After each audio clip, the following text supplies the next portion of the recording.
안녕하십니까. 황태순 TV의 황태순. 김영광입니다. 네, 오늘 2019년 12월 16일 월요일 아침입니다. 네. 오늘 올라가는 거죠? 국회 이제 활극이 벌어질 걸로. 벌어집니까? 네. 문희상 의장, 문희상 국회의장, 저희는 청와대 국회의 보좌관 문희상 네. 의장이라는 분이 또 이번에 엄청난 쇼를 벌일까요? 아니 뭐 당연하죠. 그 이분이 그 참 여러 가지 많은 한국 의회 민주주의 퇴행에 네. 아주 그 결정적인 걸 하고 있는데 네. 이분이 대통령 국회 보좌관 겸 네. 이인영 민주당 원내대표 보좌역을 같이 하고 있기 때문에 예. 이 기상천외한 방법을 동원해 가지고 네. 민주당이 지금 패스트트랙을 지금까지 몰아온 겁니다. 그렇습니다. 그리고 한국당이 이제 필리버스터를 하는 거에 대해서는 네. 이인영 원내대표가 네. 3일짜리 임시국회를 뭐 5번씩 열어가지고 셀럽이라는 건데 아니 임시국회라는 게 지금 국회 정착된 관행에 의해서 시작되는 거는 한 달간으로 이제 열어놓고 네. 거기에 대해서 뭐 나중에 필요하면 뭐 많이 할 수도 있고 여야 협의를 하는 건데 네. 이 임시국회 한 달 한다는 그 국회의 오래된 정착된 관행을 네. 내가 깨부수겠다고 이인영한테 서약을 한 거예요. 국회의장이 야 3일씩 이 대표 어떻게 아무리 그렇지 당신들 급한 건 알겠지만은 국회를 어떻게 임시국회를 3일마다 열어가지고 5개 법안 글을려 있는 거를 네. 하나씩 하는데 3일간 필리버스터하고 끝내고 그 다음에 그거 처리하고 이렇게 하겠다는 기상천외한 거는 문희상 의장이 네. 내가 이인영 원내대표 보좌역이라고 자임을 하기 때문에 가능한 겁니다. 세상에 이런 그 국회의장이 어디 있어요? 김 실장. 네. 아들이 있어요? 아들 있죠. 예. 문희상 의장은 자기 아들에게 배지 한번 달아주려고 그야말로 목숨을 건 겁니다. 그래도 정도가 있는 거지. 지금 예. 그 문희상 의장의 이 죄과에 대해서 의회 민주주의를 파괴한 이 죄과에 대해서 네. 아니 이인영 원내대표가 세상에 이렇게 무도하게 그 국회를 운영해가는 거는 국회의장이 내 보좌역이라는 그런 확실히 있기 때문에 그 대통령은 문희상은 대통령 국회 담당 보좌관이라는 그 확실한 게 돼 있으니까 이렇게 무도하게 막 몰아가는. 그리고 이분 하나하나 좀 짚어가 보시죠. 근데 왜 내가 그래서 좀 보면 우리 김영광 씨 지금 너무 뭔지 국회 의장 비서실장을 지냈고 실제 국회에서 우리가 밖으로 보는 것과 달리 그 물밑에서 의장과 각 교섭단체 원내대표 간의 치열한 머리싸움 술싸움 하면서도 나름대로 지켜야 되는 금도가 있는 겁니다. 아니 물론이죠. 그런 것을 깨부수고 그야말로 무지막지하게 예전에 원래 문희상 국회의장 별명이 원래는 제갈조조 아니에요? 근데 지금 뭐니 그게 다 흔한 헛소리였던 거예요. 그래서 진짜 오늘 장비 정도 장비도 아니에요. 장비는 정의롭습니다. 오늘 장비를 갖다 욕하지 마십시오. 네. 예. 그래서 오늘 제목을 갖다 문희상 의장의 7가지 죄악 우리가 한번 고발해보고자 합니다. 우리 김영환 씨는 세븐이라는 영화 보셨어요? 저는 못 봤습니다. 그래서 브래드 피트하고 모건 프리만 그다음에 케빈 스페이시 나오는 영화인데 거기에 보면은 7가지 죄악이 있습니다. 탐식, 탐욕, 나태, 음란, 교만, 시기, 분노. 근데 이와 같은 세븐을 갖다 하나하나 처벌해 나가는 과정이었는데 이번에 문희상 의장의 7가지 죄악은 뭡니까? 이제 뭐 많아서 뭐 10대까지도 꼽을 수 있겠지만 한 7가지 정도를 꼽아보자면 제가 부탁드렸어요. 이거 좀 정리해달라고. 지금 아까 말씀드렸지만 제일 통상 큰 제목으로 하자면 선고하자면 한국 의회 민주주의를 뿌리로부터 짓밟은 죄죠. 큰 죄는. 첫 번째 우리 뭐 순서대로 할 건 없지만 첫 번째는 예산 심의의 원칙을 다 까부시는 겁니다. 그렇죠. 자, 우리 예청자분도 이렇게 예산 심의 과정에서 김재원 이 양반도 또 그 와중에 뭐 예산 100억 챙겨가지고 망가가 돼버렸는데 그거 빼고서 문희상으로 집중하시죠.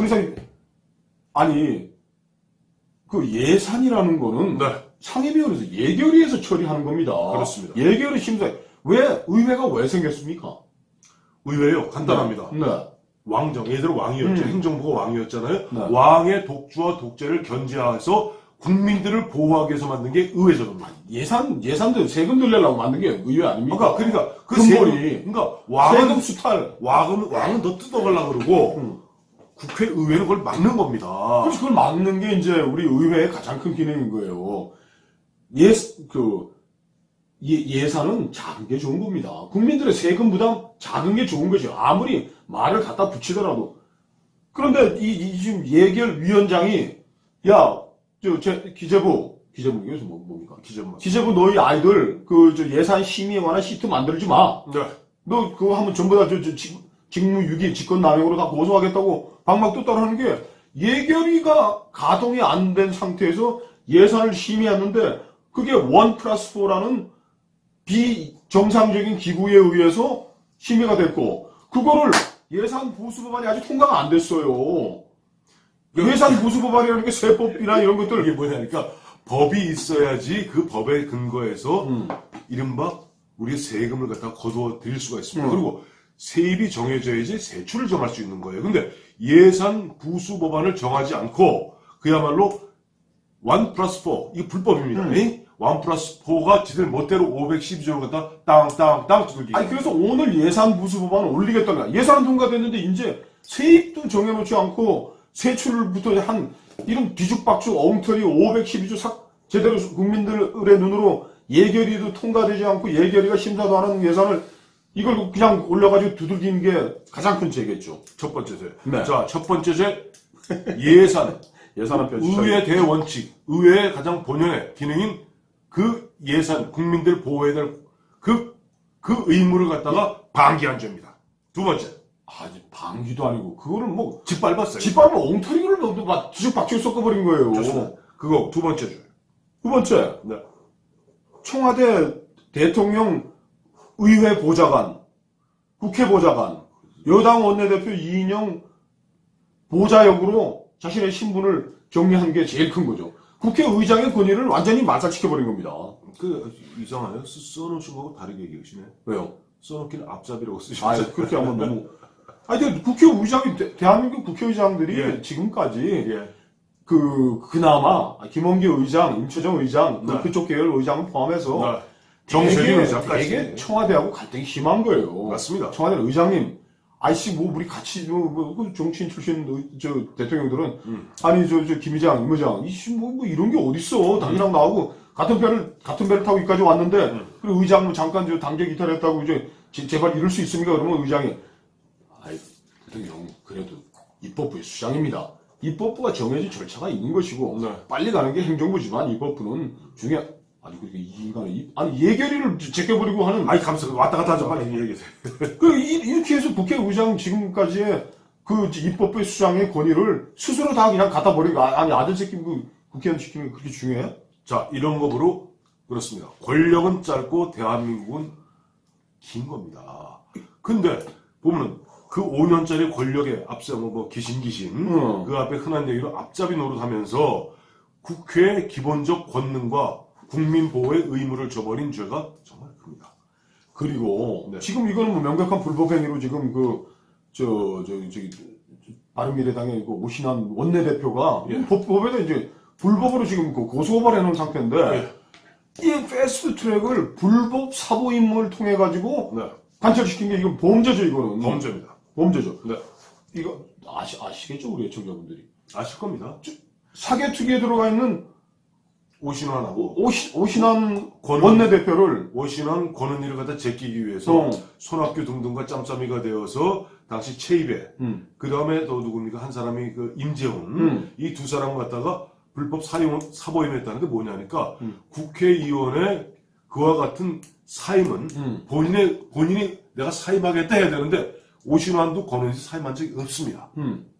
그러니까 그게 불법 사보임이에요. 본인이 국회법을 정면으로 위반한 거예요. 오신환 원내대표가 그것도 교섭단체 원내대표가 그렇죠. 나 계속 하겠다 그러는데 네. 그거를 어떻게 국회의장이 무슨 권한으로 네. 무소속 의원의 사보임에 관해서는 의장이 권한이 있지만은 네. 지금 교섭단체 원내대표를 어떻게 자기 마음대로 여기저기 빼돌리냐고. 그러니까 저 간판 가야지. 자, 네 번째 죄. 이게 33년 만에 국회 경호권을 발동했어요. 야하. 응? 국회 경호권을 갖다 33년 만에, 즉 86년에 당시 이제 그 유성환 의원의 국시 발언 때 그때 난리 버거지가 나갔고 그 당시 국회의장이 경호권을 발동한 적이 있고 네. 87 체제 이후에는 어떠한 경우도 없건 과거 경호권 발동이라는 과거 있는 자유당시대 때나 있었을 법한 얘기 아니에요. 근데 이번에 보면은 국회 경호권 발동해서 그야말로 민주주의 어느 정도 완성되어 갔다는 민주주의를 완전히 과거로 돌린 죄 정말 큽니다. 그죠. 지금 그리고 상습 위반 책임 회피. 네.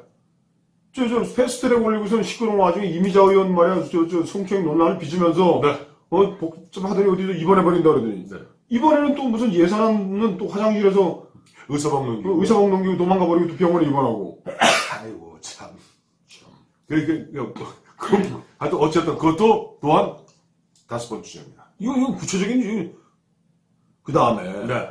이게 의사 일정은 네. 의사 일정에 대해서는 네. 뭐 국회 의사국이나 네. 의장 자문기구가 뭐 얘기는 뭐 서로 의견을 내놓을 수는 있을지 모르겠으나 네.